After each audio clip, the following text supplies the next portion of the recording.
vamos a considerar hoy a partir del verso 7, Romanos 15:7.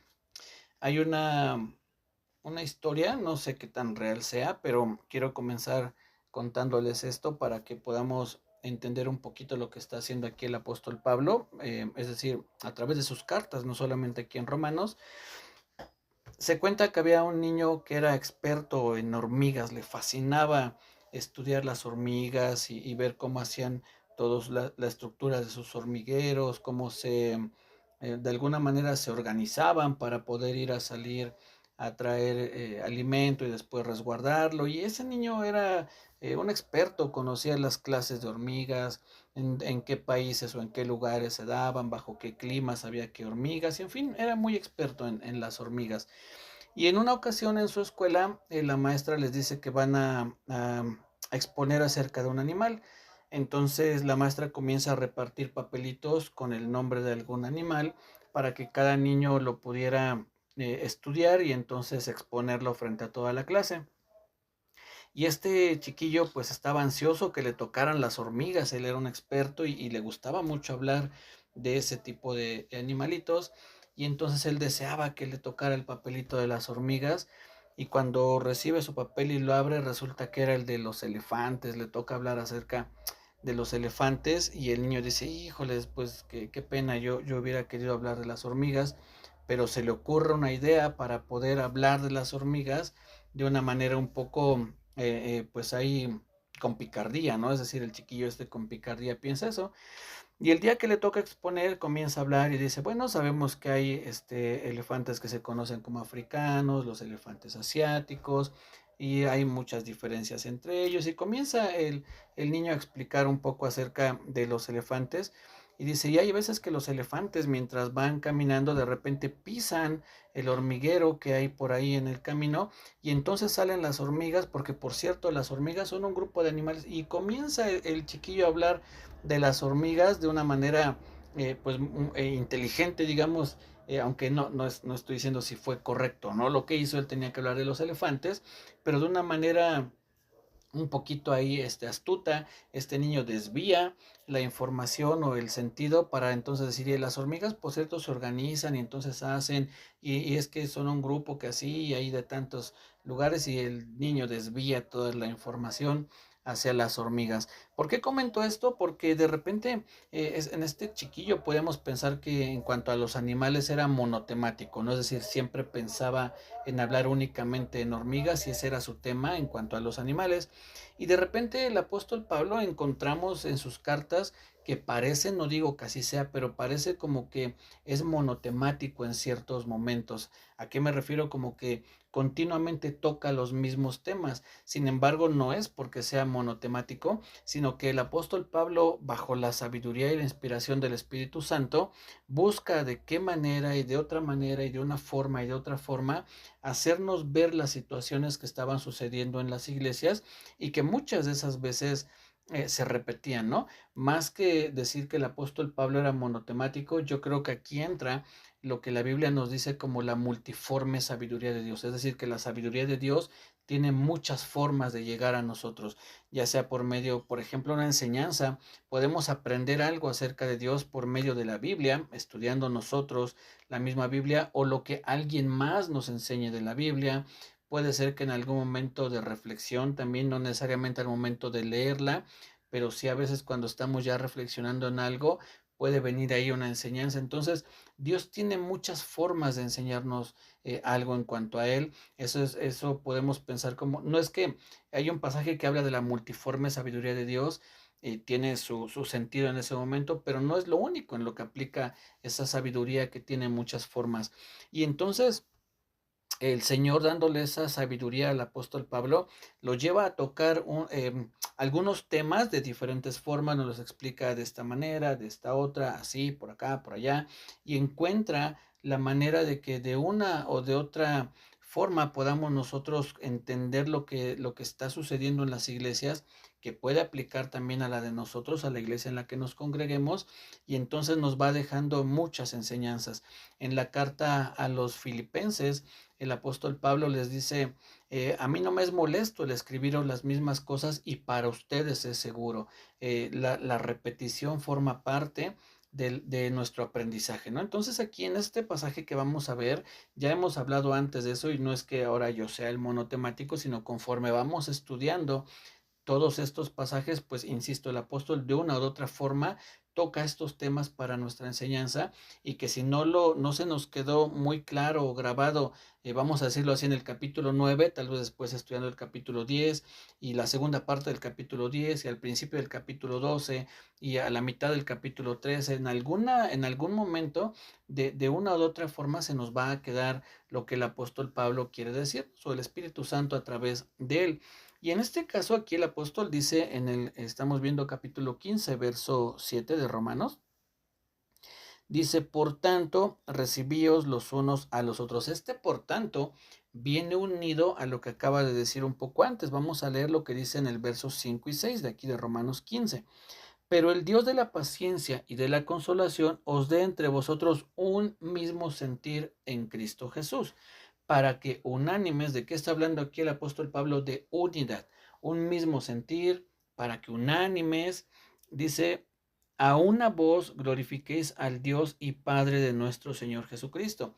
Recordemos qué es lo que les ha venido hablando el apóstol Pablo en esa especie de repetición, como les decía, que debe haber una unión entre judíos y gentiles. Principalmente ese es el enfoque. Eso era la mayor división que se podía encontrar en aquellos tiempos en la iglesia entre judíos y gentiles. Los judíos queriendo todavía jalar las costumbres que habían aprendido en el Antiguo Testamento, los gentiles muy posiblemente queriendo traer también ellos sus prácticas idólatras que habían aprendido a lo largo de los años, y entonces se daba un choque. Los judíos queriendo judaizar, valga la redundancia, y los gentiles queriendo llevar muy posiblemente a la idolatría, porque es uno de los temas fuertes que habla el apóstol Pablo, por ejemplo, en Corintios. Ahí nos damos cuenta cómo había todavía en los Corintios, ahí en los hermanos de Corinto, esa tendencia a la idolatría, a idolatrar. Y cuando hablo de idolatría no me refiero únicamente a estatuillas con alguna figura humana o de animal, sino por ejemplo los griegos, que es Corinto es una parte o un lugar de Grecia. Los corintos, los hermanos allá en Corinto, los corintios, idolatraban, por ejemplo, la sabiduría, el conocimiento, el saber, y era algo que ellos tenían en muy alta estima, ¿no? Dice el apóstol Pablo que, bueno, en el libro de los Hechos se nos relata, Lucas es quien escribe el libro de los Hechos, que dice que los griegos siempre estaban ansiosos de aprender algo nuevo, idolatraban el conocimiento, idolatraban la sabiduría, idolatraban la manera de exponer de sus grandes pensadores. Ellos lo tenían como algo muy grande, ¿no? Y ahorita vamos a ver un poquito lo que el apóstol dice en cuanto a eso, pero era algo que los judíos tenían como, perdón, los griegos tenían como en muy alta estima el conocimiento. Eso era para ellos sus ídolos. Entonces, ahí había un choque, ¿no? Entre lo que los judíos querían imponer, lo que los gentiles también querían imponer. Y el apóstol dice, tienen que estar unánimes, en un mismo sentir, en un mismo pensamiento. Tienen que apuntar hacia el mismo lado. Es lo que les estaría diciendo aquí en estos dos versos, en el 5 y en el 6. Y entonces en el 7 dice, por tanto, ya que ustedes tienen que estar unánimes, ya que tienen que ir en un mismo sentir, en un mismo camino, ya que tienen que apuntar hacia un mismo lugar, le dice, recíbanse los unos a los otros, como también Cristo nos recibió para gloria de Dios. En otras palabras, el apóstol Pablo les está diciendo, tienen que recibirse, tienen que aprender a convivir juntos como también Cristo nos recibió. Dice la Biblia que entre la luz y la oscuridad, entre el bien y el mal, no hay ninguna comunión. Dice, ¿qué comunión tiene la luz con las tinieblas? ¿Qué comunión tiene Cristo con Belial? Entendemos que Belial es una representación, una forma de decir en cuanto al mal, en cuanto a la maldad. Dice, ¿qué comunión tienen? Ninguna. ¿Qué comunión teníamos nosotros cuando andábamos en nuestros pecados, en la maldad, en el desorden, lejos de Dios? ¿Qué comunión teníamos con Cristo? Ninguna. No podíamos tener comunión hasta que Él nos alcanza, perdona nuestros pecados, son quitados nuestros pecados comienza el Señor Jesucristo un proceso en nuestra vida en el cual nos va unificando. Ahora hay algo en común, ahora tenemos algo en común, antes no lo había. Y dice aquí el apóstol Pablo, ustedes tienen que estar unidos, tienen que recibirse los unos a los otros como Cristo nos recibió. Es decir, que a pesar, muy a pesar de nuestros defectos, Él nos recibió y entonces comienza ese trabajo en nosotros de irnos perfeccionando para quitar esos defectos. Así debemos recibirnos unos a otros. Si nosotros le pudiéramos preguntar ahora mismo al Señor Jesús, o imaginarnos al menos, ¿no? Señor Jesús, ¿cómo nos recibiste? ¿Qué fue lo que tú pensaste? ¿Cuál fue tu estado de ánimo? ¿De qué manera fue que tú nos recibiste? Yo creo que el Señor Jesús no nos recibió haciendo gestos, ¿no? Que dijera el Padre. La Biblia dice, el Señor Jesucristo dice, todo el que el Padre me da, yo no lo rechazo. Entonces entendemos que el Padre viene y le dice, mira, hijo, te doy a David, te doy a Aida, te doy a Areli, a Anita, a quien sea, ¿no? Quien estemos aquí conectados. Ten, hijo, te doy a esta ovejita. Yo no me imagino al Señor Jesús diciendo, bueno, pues ya qué. Bueno, pues si no hay de otra, pues ya yo hubiera preferido mejor aquella ovejita, pero bueno, pues ahí déjala. Yo no creo que el Señor nos haya recibido así, como a veces pasa con nosotros como entre hermanos, o en este caso el apóstol Pablo hablando entre judíos y gentiles. Oye, ahí vienen los gentiles, o al revés, ¿no? Oye, ahí vienen los judíos. Bueno, pues ya que pásenle. Yo no creo que así nos haya recibido. Y el apóstol Pablo dice, recíbanse unos a otros como también Cristo nos recibió para glorificar a Dios. Yo no creo con una mala actitud, yo no creo con decir, oh, como dicen coloquialmente, no torcer la boca, hoy bueno, pues ya pásale, eso no glorifica a Dios. ¿Qué es lo que glorifica a Dios cuando nos recibimos a pesar también entre nosotros de nuestras diferencias? Así como les decía, aunque el Señor Jesús conocía nuestros defectos, conocía cuál era nuestro carácter y nos recibió, pero nos recibió para glorificar a Dios. ¿De qué manera lo va a glorificar? Conforme Él nos va transformando. No es que así como nos recibió, así nos vamos a quedar ya siempre, ¿no? No, nos recibió ciertamente llenos de defectos, de imperfecciones, de tropiezos, de debilidades, pero Él va trabajando. Y el que nuestra vida vaya siendo transformada, eso es lo que va a llevar gloria a Dios. Por eso dice aquí que como Él nos recibió para gloria de Dios, para que Dios sea glorificado por medio de nuestras vidas, de la transformación de nuestras vidas. Y entonces bajo ese pensamiento nosotros debemos también recibir a nuestros hermanos a pesar de sus defectos y a pesar de los nuestros, para gloria de Dios. Pensar que entre judíos y gentiles no había nada en común, tenían creencias diferentes, prácticas diferentes, aspectos diferentes, ideas diferentes, eran completamente opuestos y Dios decidió unificarlos. Dice la Biblia, el apóstol Pablo, nuevamente inspirado por el Espíritu Santo, que había un misterio no debemos tomarlo como algo así, uy, que como algo, no sé, extraño, ¿no? Sino era algo que Dios ya había escrito en la Biblia, en el Antiguo Testamento, pero que no se había entendido hasta que Él nos lo da a entender, hasta que Él nos ilumina. Es como si pudiéramos poner un ejemplo, si ahora mismo en el lugar que ustedes están apagaran las luces, no van a ver nada de lo que hay ahí, no van a ver si hay un mueble, si está la puerta o algún otro, alguna repisa o algo así, no se van a ver, pero ahí están. Ahí están, no es que al apagar la luz se desaparezcan, ¿no? Sigue estando la cama, sigue estando el ropero, sigue estando la sala en el lugar en el que te encuentres y tú vas a darte cuenta que están ahí hasta que nuevamente enciendes la luz. Dices, ah, sí, aquí sigue la cama, el ropero, la puerta, lo que sea. Entonces, Dios escribe, tiene algo ya aquí en su palabra, pero no nos damos cuenta, no podemos saberlo hasta que Él ilumina, hasta que Él prende la luz de nuestra habitación, por decir este ejemplo, y entonces notamos lo que está ahí. Si me acompañan por favor a la carta a los Efesios, ahí el apóstol Pablo lo dice y vamos a leerlo de primera mano porque es muy interesante entender este plan que Dios ya tenía, que él había, eh, insisto, a pesar de ser dos pueblos tan diferentes, dice la Biblia que él había pensado ya en hacer uno, un solo pueblo. Vamos a leer lo que dice Efesios 1 y vean lo que dice a partir del verso 8, Efesios 1:8. Dice el apóstol, que hizo sobreabundar para con nosotros en toda sabiduría e inteligencia, dándonos a conocer el misterio de su voluntad, insisto, es decir, nos iluminó su voluntad para que pudiéramos conocer o para que pudiéramos darnos cuenta de todo lo que había, pero que antes no lo notábamos porque no teníamos esa iluminación. Dice, dándonos a conocer el misterio de su voluntad según su beneplácito, es decir, así como Él quiso, ¿no? Como Él, en el momento en que Él quiso, cuando Él quiso y de la forma que Él quiso, así nos lo dio a conocer. Dice, el cual se había propuesto en sí mismo de reunir todas las cosas en Cristo, en la dispensación del cumplimiento de los tiempos, así las que están en los cielos como las que están en la tierra.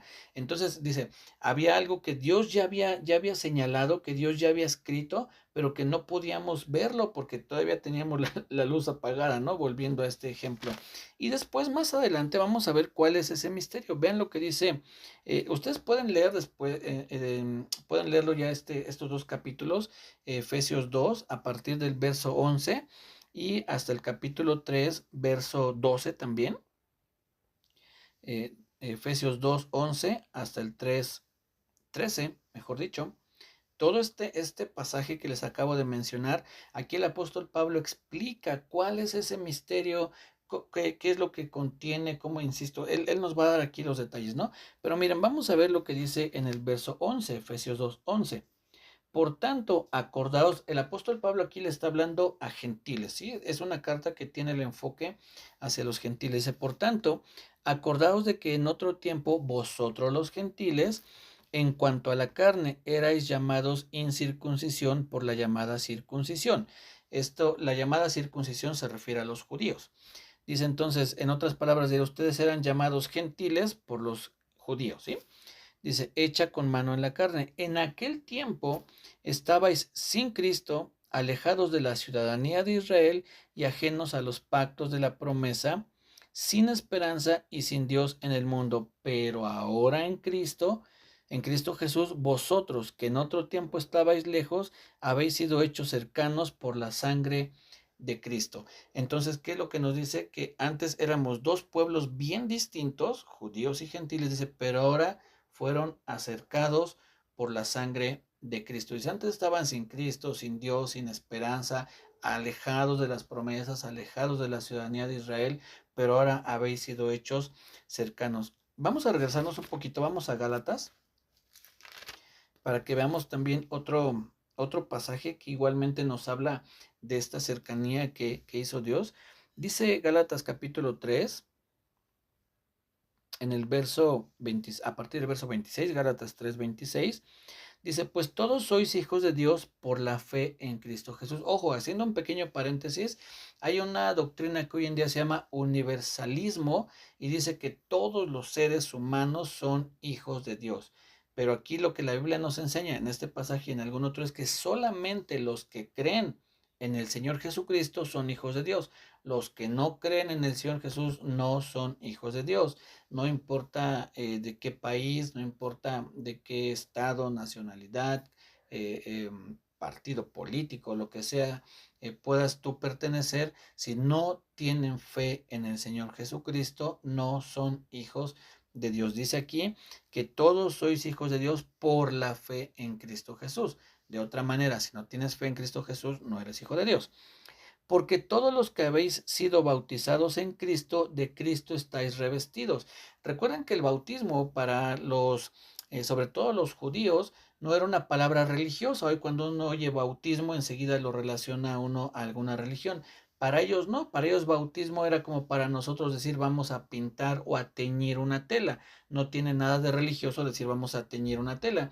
¿Cómo se tiñen comúnmente las telas? Pues se sumergen en un líquido que tenga el color que uno quiera pintar. Entonces, si sumergimos una camisa blanca en un líquido o en una tinta roja, por decir algo, cuando saquemos esa camisa va a estar teñida de rojo. Así pasa con nosotros. Dice que hemos sido bautizados en Cristo, es decir, fuimos sumergidos en Cristo y cuando salimos de esa inmersión, entonces cómo estamos revestidos de Cristo, es decir, ahora estamos, por decirlo así, pintados, ¿no? Valga la expresión de Cristo. Y dice en el verso 28, Como ya estás revestido de Cristo, como ahora lo que por fuera de ti se debe ver es Cristo, dice entonces ya no hay judío ni griego, no hay esclavo ni libre, no hay varón ni mujer, porque todos vosotros sois uno en Cristo Jesús. Ahí está esa unidad. Ya no hay diferencia entre los griegos o los gentiles y los judíos, ni tampoco entre hombre y mujer, porque antes se hacía mucho esa diferencia entre los hombres y las mujeres, tampoco entre esclavos y libres, o podemos decir entre ricos y pobres. Recordemos que aquellos libres eran comúnmente los ricos que tenían para comprar su libertad, para incluso poder comprar esclavos, y los esclavos eran pobres que no tenían derecho a la libertad, sino vivían en esclavitud. Dice aquí, ya no hay diferencia, delante de Dios es igual un judío que un gentil, un hombre que una mujer, un esclavo que un libre. Ahora son hechos uno, somos hechos uno y estamos buscando esa unidad. Y es muy triste que el día de, digo, todo esto que acabamos de leer es para darnos cuenta que la obra del Señor Jesucristo no fue para hacer dos iglesias o dos pueblos, judíos y gentiles, hombres y mujeres, esclavos y libres, sino fue para hacer un solo pueblo, compuesto por judíos y gentiles, uno solo, en el cual estamos nosotros y que en el día de hoy en día ya no hay esas diferencias en cuanto a la nacionalidad, ¿no? O al menos no es algo tan común. Ya no es que haya una división entre los judíos y los gentiles, pero si pudiéramos preguntarnos el día de hoy qué es lo que causa las divisiones en la iglesia de Señor Jesucristo, ¿por qué nos cuesta tanto, como dice el apóstol Pablo en Romanos, recibirnos los unos a los otros? ¿Por qué es que tenemos a veces ese rechazo para recibir a ciertas personas o diferentes denominaciones? Yo creo, y esto tiene que ver con lo que quiero compartirles, yo creo que el que haya ciertas denominaciones o diferentes denominaciones, yo creo que en algún punto es algo sano, es algo que trae, ¿cómo decir? Como, es algo que puede aportar a la iglesia de Señor Jesucristo, a la iglesia hablando de nivel mundial. Quiero dejar muy claro esto, ¿no? Para que no se malinterprete. Yo puedo entender que hay denominaciones dentro del cristianismo que no están del todo correctas, es decir, que son denominaciones que se alejan de la verdad de la palabra de Dios. Sin embargo, hay denominaciones, podríamos hablar de los bautistas y los pentecostales, por ejemplo, que son prácticamente dos denominaciones de lado a lado, ¿no? Es decir, están opuestas. Los bautistas, recordemos que son hermanos muy formales, muy propios, su tipo de música comúnmente es muy tranquila, y los pentecostales son más de música alegre, de danzar, es decir, hay una gran diferencia. Pero hay bautistas y hay pentecostales que están dentro de la sana doctrina, que aplican la Biblia de manera correcta. ¿Dónde entra esa sanidad? ¿Dónde entra esa parte correcta en la que yo creo que esas denominaciones hacen bien dentro del cuerpo de Cristo? Que si yo soy una persona, por ejemplo, que no me gusta mucho el baile o la danza o la música fuerte e instrumentos, ¿a dónde me voy a acercar? Bueno, voy a buscar más bien una iglesia, por poner este ejemplo bautista, donde las cosas son más tranquilas, donde se cantan himnos, donde no hay ese tipo de prácticas como lo tienen los pentecostales. Y al contrario, ¿no? Habrá gente que diga, no, es que a mí los bautistas se me hacen como muy formales, muy serios, mejor, yo quiero algo más donde pueda yo aplaudir, donde pueda yo cantar bien fuerte, donde tengan bocinas.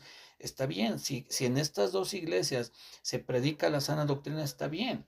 No hay ningún problema en que una iglesia no practique la danza o toquen instrumentos como lo tocan en este caso los hermanos pentecostales.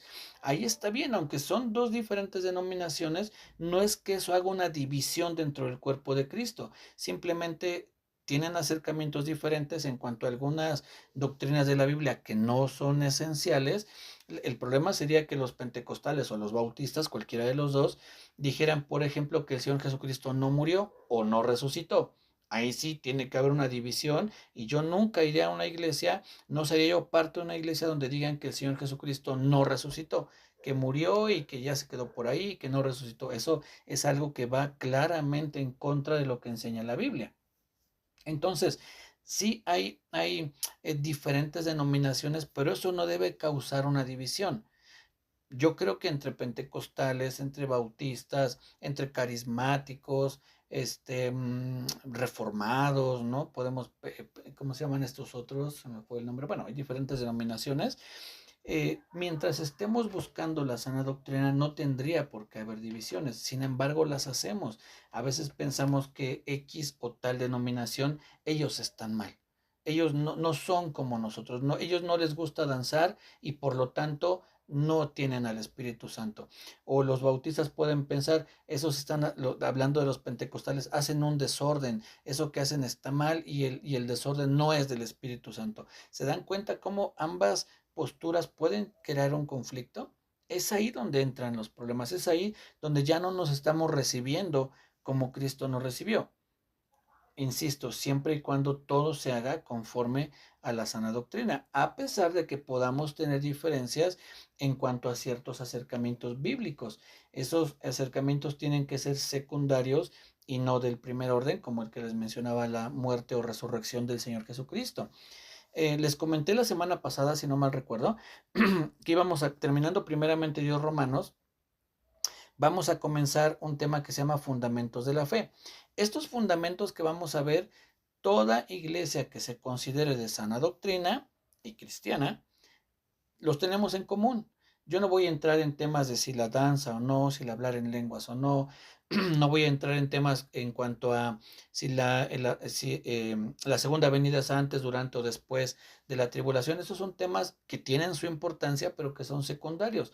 Vamos a conocer la persona del Señor Jesucristo, la obra del Señor Jesucristo, la importancia de su nacimiento virginal, la importancia de su humanidad, es decir, muchas cosas acerca del Señor Jesús que debemos tener en común las iglesias.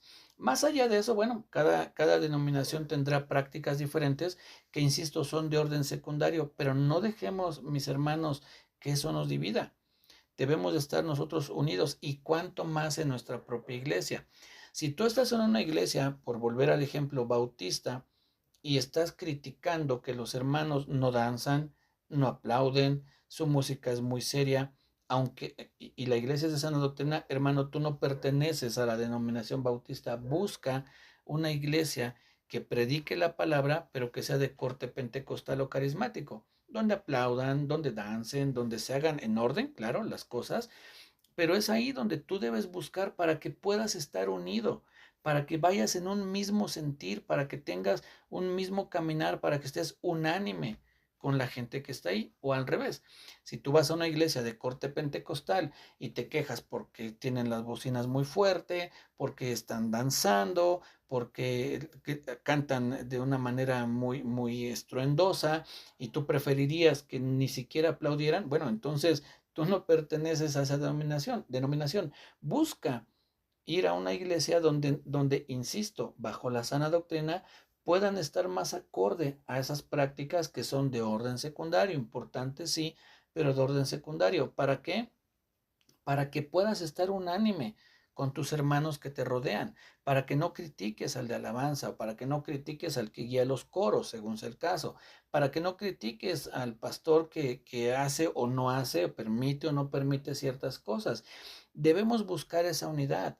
No debemos permitir que queramos ir en contra de lo que está sucediendo en la iglesia en la que participamos, cuando sabemos que no, que tendríamos que cambiar todo el formato de la iglesia. Mejor busquemos una iglesia que se adecue a nosotros. No con esto te estoy incitando a que este domingo abandones tu iglesia y des las gracias y digas, no, ya me voy, me largo de aquí. No, tiene que ser bajo la sabiduría de Dios, pero buscando estar unánimes, que haya esa unidad y no dejemos que esas diferencias puedan ser un tope, como un estorbo, para que podamos nosotros sentirnos bien y también las demás gentes puedan sentirse bien. Imagina que tú eres una persona que no te gusta danzar y los hermanos alrededor de ti, como saben que no te gusta danzar, prefieren abstenerse. Y dicen, ay, no, es que si danzo seguramente el hermano o la hermana se va a enojar. O al revés, ¿no? Entonces, es preferible buscar un lugar donde podamos encontrar las prácticas que nosotros creamos correctas, insisto, que todo sea en orden y que haya sana doctrina, pero que no estemos nosotros metidos en un lugar al que no pertenecemos, ¿sí? En este sentido, ¿no? En el sentido de ese tipo de prácticas. Entonces, no permitamos que haya esa división, busquemos mejor la manera de unificarnos con otros hermanos, de que podamos estar arraigados, cimentados con esos hermanos, siempre conociendo las doctrinas básicas, que es lo que vamos a ver ya pronto, para que por medio de estos estudios que vamos a estar teniendo, bueno, podamos entonces sopesar mi iglesia, además de que estoy de acuerdo con lo que se practica, están fundamentados en la sana doctrina.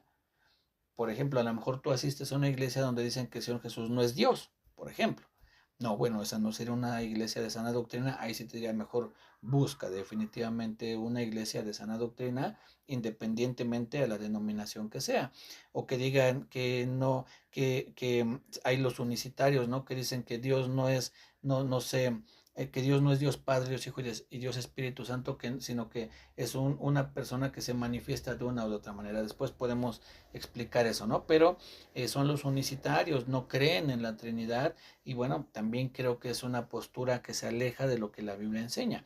Entonces, mis hermanos, cuando aquí el apóstol Pablo está abogando por la unidad, directamente está pensando en judíos y gentiles, pero hoy en día nosotros debemos también unificarnos con nuestros hermanos, de la manera en que les ponía el ejemplo en cuanto a las denominaciones, pero también habrá hermanos que tengan una forma diferente de pensar en cuanto a política, tal vez, o deportes, o cosas que definitivamente quedan fuera de lo que es la religión. No nos dividamos porque el hermano votó por X partido y yo voté por el que era el contrario, y entonces no le hablo al hermano. No, hermanos, no permitamos que eso cause divisiones.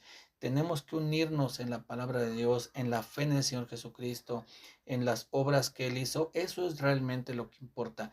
Todo lo demás, bueno, pues tiene también su relevancia en el mundo, pero que no cause división, ni la forma de ser del hermano, ni si es alto, bajito, gordito, flaquito, hombre o mujer, sino que podamos estar unidos en Cristo. Eso es lo que busca el Señor Jesucristo, la unidad de su iglesia. Él oró al Padre diciéndole que sean uno, como tú y yo somos uno. También nosotros buscamos esa unidad, ¿sí? Cuídense mucho, que Dios les bendiga. Nos saludamos el jueves, si Dios nos lo permite. Que tengan un bendecido descanso. Muy buenas noches.